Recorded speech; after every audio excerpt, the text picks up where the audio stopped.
And so there's this revival for this passion to say, we got to go win people to Christ. We got kids that have gone into their schools, and it is incredible the way that kids have been leading kids to Christ. They catch it. But the adults have started catching it. And so people are doing things that we've never seen done before. When that tornado hit, you can't believe the response in our area, because there was this passion for lostness. And God we've had over 10,000 volunteer hours done in our area. That's just by the Christians. Now, there were some lost people that got out and helped. We don't count them. We do. We try and outwitness to them. But God just keeps opening doors.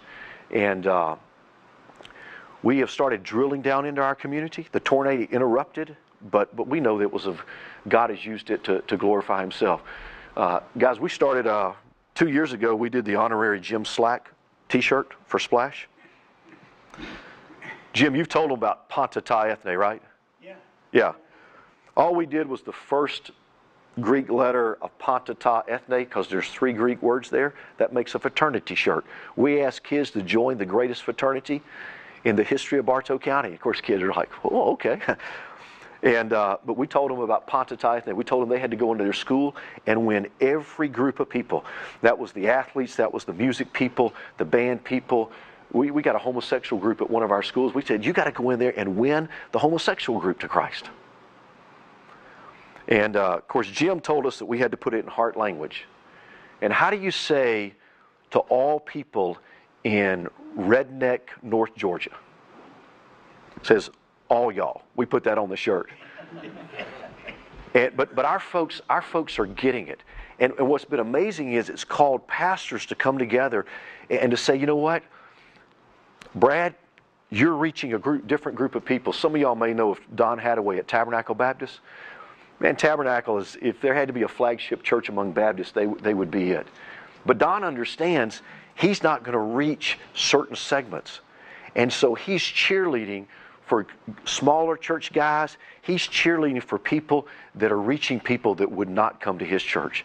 And on the same flip side, a smaller church guy is no longer jealous of Tabernacle, because they understand we're in this together. And so there's this unity that has been building. And there was 2 things. One, we started with prayer, and then I got to go to GCI. Those 2 things coupled together.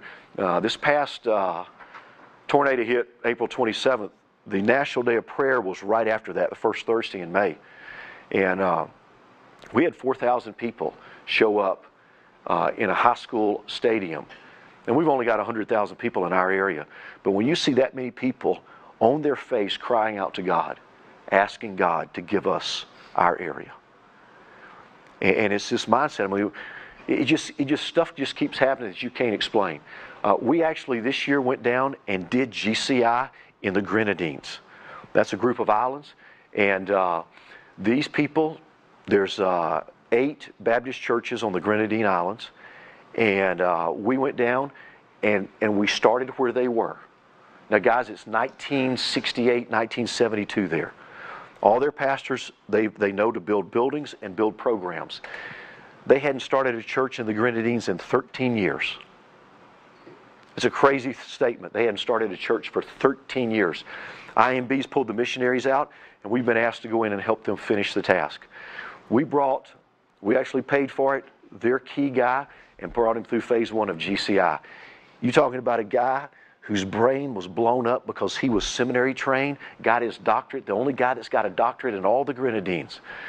And Cecil's caught it. We went down this year and we did GCI stuff down there. But we started where they were. And Vacation Bible School was where they are. We went down and took teams down and did Vacation Bible School, but we did it like this.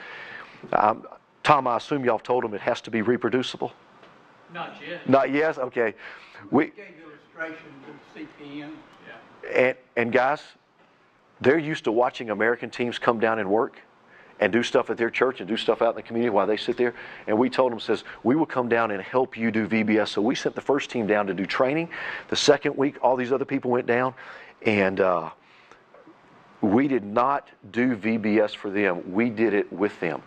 The third week, I went down and led a team to do their youth camp. and we did GCI. And I'm telling you guys, I've never been on a camp that was as hard but as good, because we took their kids and we talked with them about lostness. And the Spirit of God fell on those kids, and I'm telling you, those kids began to weep over their lost friends and lost family members. We took them out in the community. They got to share their story for the first time ever, because they've never seen teenagers share the gospel. But these kids went out and shared the gospel. Some of them got rejected. Some of them got to lead some people to Christ. But they now have a mindset of, we've got to go to... Now, we're going back there. We're staying in touch with those folks, because we know that there's no way that you turn something around in a short period of time. I mean, it takes time. And one of the things that my guys have just been great with, they understand this is a lifetime way of thinking.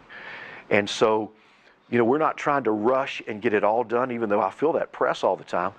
But our desire is to continually just move forward on God's agenda to engage lostness at every single point. We've actually seen the Hindu temple and the Muslim group engaged. It's early on, but they've been engaged. But it's in St. Vincent, just Cecil coming here to this, he went back and now he understands there's Chinese in the Grenadines. There's 50 Filipinos. So they're starting to think different. It's opened up the eyes to just a different thing.